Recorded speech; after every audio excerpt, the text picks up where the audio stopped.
Olá, minha joia. Sou Hugo Bandeira, senador bolsonarista Exalci Lucas que aparenta estar muito chateado com o Supremo, solta aquelas velhas bolsonarices de sempre em entrevista, e consegue ser desmentido e humilhado ao vivo em dose dupla. Espia. O que eles estão provocando uma série de revolta no país. Porque motivos para impeachment, se você pegar a lei do impeachment, não faltam para impeachment os ministros, né, em função de coisas que estão acontecendo no Supremo Tribunal Federal. Agora, essa decisão é uma blindagem. O que eles querem, de fato, é blindar os membros do Supremo Tribunal Federal. Vamos pensar um pouquinho assim sobre a contribuição que cada um poderia dar. Olhando um pouco para a parte que te cabe desse latifúndio, alguns colegas da oposição não esgarçaram demais, não fizeram uso desse instrumento, que é um instrumento seríssimo, né? Uma corte de 11, você pedir impeachment de 2, 3, 4, lotar as gavetas do presidente do Senado. Não houve certo abuso por parte da oposição de um instrumento que é muito grave. Queria saber se em algum momento houve essa reflexão, porque ela aparece até na nota de Davi Alcolumbre. O que extrapolou realmente em termos de invasão de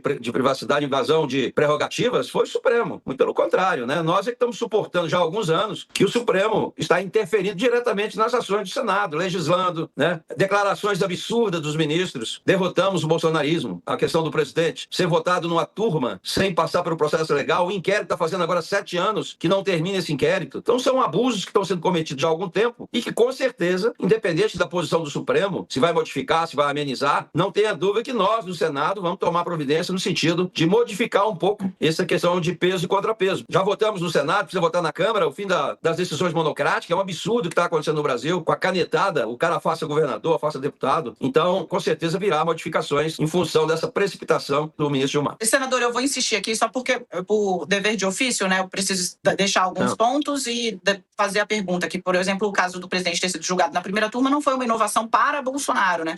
Uma inovação para Bolsonaro seria levar o caso para o plenário, porque os demais foram julgados na turma e o Supremo vinha fazendo assim há alguns anos. Voltando aqui a falar um pouco sobre as mudanças que o Senado está tentando fazer, pergunto ao senhor se não existe disposição de, institucionalmente, os poderes sentarem e debaterem isso, talvez até com os próprios integrantes do Supremo Tribunal Federal, porque me parece que nesse jogo de olho por olho, dente por dente, está acabando todo mundo meio cego, senador. Não, é evidente, ninguém aprova nada sem discutir, né? Então, essas PECs, essas propostas de mudança, elas serão debatidas no Senado, no Congresso, né? E vamos buscar realmente uma redação que a preocupação não é ficar acima de ninguém, a preocupação é você manter realmente, né, a autonomia dos poderes, né, para que não haja o que está acontecendo hoje, o superpoder, né, do Supremo Tribunal Federal. Mas as vítimas do 8 de janeiro tinha que estar na primeira instância, não era do Supremo Tribunal Federal. Quem são as vítimas do 8 de janeiro, senador? Eu participei da CPI e posso te garantir, porque eu tenho um relatório e documentos, eu posso garantir para você que se o governo federal quisesse, ele teria evitado tudo o que aconteceu. Ele não adotou o plano escudo, eu sou do DF, eu moro aqui há 50 anos. Não fizeram porque não quiseram. A Força Nacional estava do lado. Mas então, quem são realmente, as vítimas? aquelas que estão presas, condenadas a 14 anos. Por exemplo, a Débora escreveu lá, perdeu o Mané, 14 anos de prisão. Mas ela não foi condenada só por esse crime, né? Não, por ter participado, ela não tinha outro crime. O Crezão morreu lá dentro. Falta de assistência. É um problema do sistema carcerário brasileiro grave, né? A falta de assistência.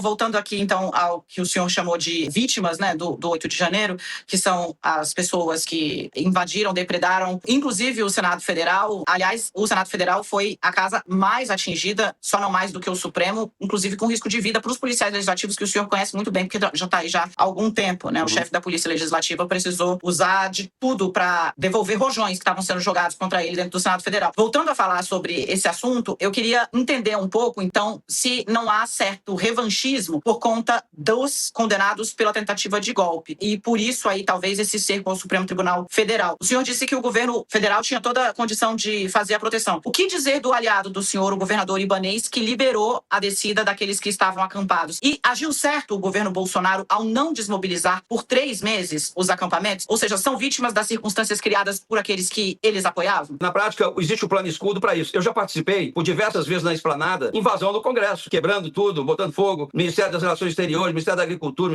E foi considerado baderna. O ministro da Defesa foi uma baderna, mas não foi golpe, não tem sentido isso. Eu acho que tem pipoqueiro, tem um monte de gente lá que foram para dentro do Senado e que foi vítima. Agora, Cadê as câmeras? É um absurdo o que aconteceu. Existiam as câmeras, o ministro Dino disse que precisava de autorização do Supremo, aí quando autorizou ele disse que sumiram com as câmeras, que apagaram as câmeras. Eu vejo realmente uma interferência muito grande. Basta ver a questão do IOF, eu fui o relator no Senado, criaram a questão do IOF, o Supremo foi lá e derrubou. A questão das drogas, se metendo nisso, quem legisla é o Congresso. Existia um vácuo de decisão em relação às drogas, né, senador? Até porque algumas pessoas eram pegas com uma E o quantidade... IOF, o Supremo foi provocado. É difícil, que ele não pode não agir, né? O senador sabe disso. O senador tá aqui, tem o papel a cumprir, tem o papel de líder político, é o líder da oposição, sabe o que pensa a maioria do time que ele comanda, mas o senador também conhece bem as circunstâncias das decisões que ele critica. A gente faz por dever de ofício, senador, senão... Olha, Daniel, eu vi lá, olha, eu estava junto quando o Barroso lá disse assim, perdeu o Mané. Quando ele falou, ó, derrotamos o bolsonarismo. Então essas coisas são absurdas, né? Eu concordo. E o senhor sabe que ele pediu desculpas sobre isso? Eu entrevistei no Roda Viva e o Barroso fechou a entrevista dizendo que tinha um arrependimento, que gostaria de fazer um pedido de desculpas. E era exatamente sobre essa frase que o senhor citou. Ele disse que foi mal colocada, foi mal dita. Tá lá, inclusive, se o senhor buscar, foi a última entrevista que ele deu ao Roda Viva, agora prestes a sair da corte. Ele disse que se arrependia. Bacana. À medida que a gente vai apresentando os fatos, a política vai dando o jeitinho dela de trazer ali o que lhe interessa à luz. Mas ao judiciário cabe agir, investigar e cumprir o que diz a lei. Brasília é patrimônio tombado da humanidade. Os comandantes da Polícia Militar serão condenados. Por quê? Porque ficou comprovado em troca de mensagens que o plano que havia de segurança foi desrespeitado. Os comandantes, quem estava ali naquele 8 de janeiro para preservar a cidade, colocaram cadetes, policiais recém-formados, para conter milhares de pessoas, né? E sempre fala, né, do pipoqueiro, da Débora do Batom, como se o que ela tivesse feito fosse pouco. Se ela vai no Louvre e pinta uma tela de 14 milhões, né, que acho que é o que é avaliado a estátua, eu vou até buscar aqui depois, com batom, vê se ela sai. Vê para onde ela vai. Se ela vai passear, porque, coitada, é só... Aquilo ali é um monumento tombado, é uma obra de arte. A esplanada dos ministérios é uma obra de arte a céu aberto. Quem diz isso? Daniela, porque é brasiliense? Não.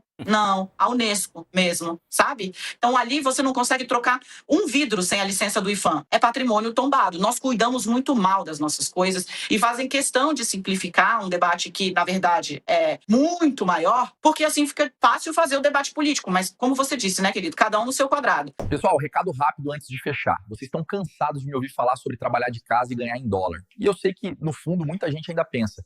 Hugo, isso é conversa, isso só funciona pros outros. Eu decidi acabar com essa dúvida hoje. Eu não indico nada aqui no canal que eu não confie. Mas melhor do que falar é provar. Apliquei exatamente o método que eu recomendo para vocês na minha rotina e dá uma olhada no meu resultado do dia 5 ao dia 29. Isso não é print de aluno, isso caiu na minha conta. É dinheiro de verdade, honesto, ganhando numa moeda que vale 5 vezes mais que a nossa. E um detalhe fundamental, vocês sabem que eu me dedico full time ao canal, eu não tenho tempo para me dedicar a outra coisa. Para conseguir esse resultado aí, eu dediquei no máximo 2 horas do meu dia. Ou seja, não precisa largar seu emprego ou parar sua vida para começar. E vamos deixar claro, isso aqui não veio de joguinho do tigrinho. Não veio de aposta e nem de pirâmide. Isso é fruto de uma profissão digital séria. E se funcionou para mim, na minha correria, funciona para você. Mas para isso, você precisa investir no ativo mais valioso nos dias de hoje, o conhecimento. O Clayson liberou aquelas 3 aulas gratuitas que explicam a lógica toda. O link tá aqui na descrição e no comentário fixado. Clica, chama ele no zap e fala que viu o meu resultado. Não perde tempo. Dito isso, um grande abraço e tudo de bom.